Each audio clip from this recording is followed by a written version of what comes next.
chocolate-eating no mess. Hang on. Wait for it. There she is. This is actually a plate, a knife and a fork, and she's eating chocolate by the bar.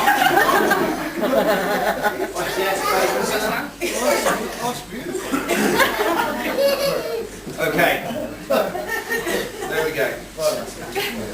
Now it would be unfair and wrong of me not to make more of the fact that Michelle was in fact an Essex girl. Or is an Essex girl. I never figured for that. Fair enough. May skip the Essex bit. Here we go.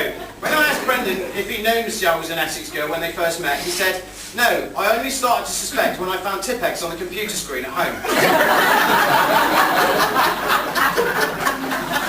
I went on to ask him if he really wanted to marry an Essex girl, and he stated with a cheeky Brendan grin, "Yes, definitely, a sheep would struggle to get the beer out of the fridge."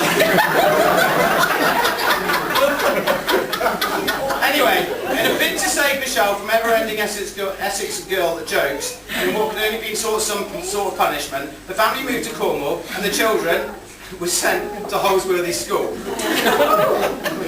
No one knows what possessed... Did I say Cornwall? Yeah. Sorry, I don't like saying Devon. It's like no one knows what possessed them, Cindy and Roger, to make such a move from civilization, but move they did. Luckily, Michelle and her brothers, Simon, Chris and James, were sent to a special Holsworthy school away from mainstream Holsworthy. Here they were educated with other children who spoke English, ate with knives and forks, and didn't wear dungarees. Is there anybody else here from Holsworthy? Well, I'll see you later outside. Not surprisingly, our little no-mess was considerably more intelligent than our little leprechaun, and managed a couple of exam passes which enabled to become employed by the Environment Agency. In 1997, the UK was hit by BSE, or mad cow disease. Farmers across the country were moved to tears by the devastating emotional and financial effects. It's quite serious that bit, right? At the same time, in Lewitton, Brendan was seen running around the garden in his underpants, laughing and whooping as he landed a fluke job inspecting farmers' lorries. And tossing people around the cattle markets across the West Country while making shitloads of money. With their eyes blurred by tears, the local farmers didn't seem to notice the fact that this ballsy clipboard carrying welly wearer had no idea what he was doing and didn't know one end of a cow from another. And so he went about his work with a keen inefficiency until, one day, through the dung and gloom, he spotted her. As she tossed her beautiful blonde Essex girl locks over her shoulder, looked over to where he stood and gave him a cheeky little smile and a wink. Time stood still for her. Time stood still for our little leprechaun. Our little no-mess had bloomed into the beautiful woman you see before you today. Unbeknown to Brendan, Michelle had in fact got cow shit in her eye. And the tossing of her hair was in order to stave off the flies. Having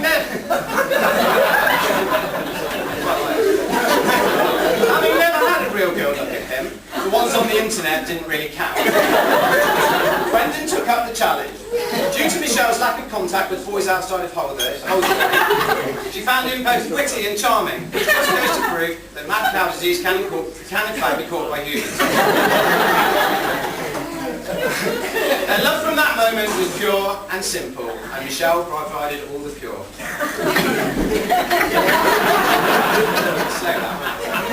So here we are today at the real start of the story. Now, whilst it is an absolute joy to stand here and take the piss out of Brendan, it's genuinely fair not to point out a few good points. I think it would be fair to say that, like myself, Brendan is what I would term a high-maintenance individual. Would you say that? Yeah. Yeah, I probably would.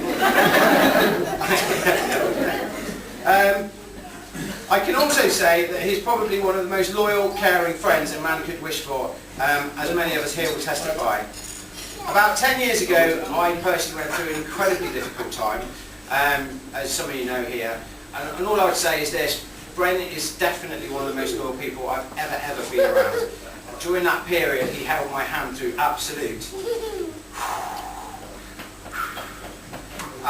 neat shit. It was the hardest time of my life, and he held my hand completely all the way through it. I also know that marriage will sometimes bring about its hard bits, its times when it's tough, and I can honestly say this, for all Brendan's fault, and he has hundreds of them, he is loyal, and I can honestly say that when Michelle needs him, he will be there to hold her hand, which I personally think is an amazing trait. You're a great friend, mate. I love you, Specs.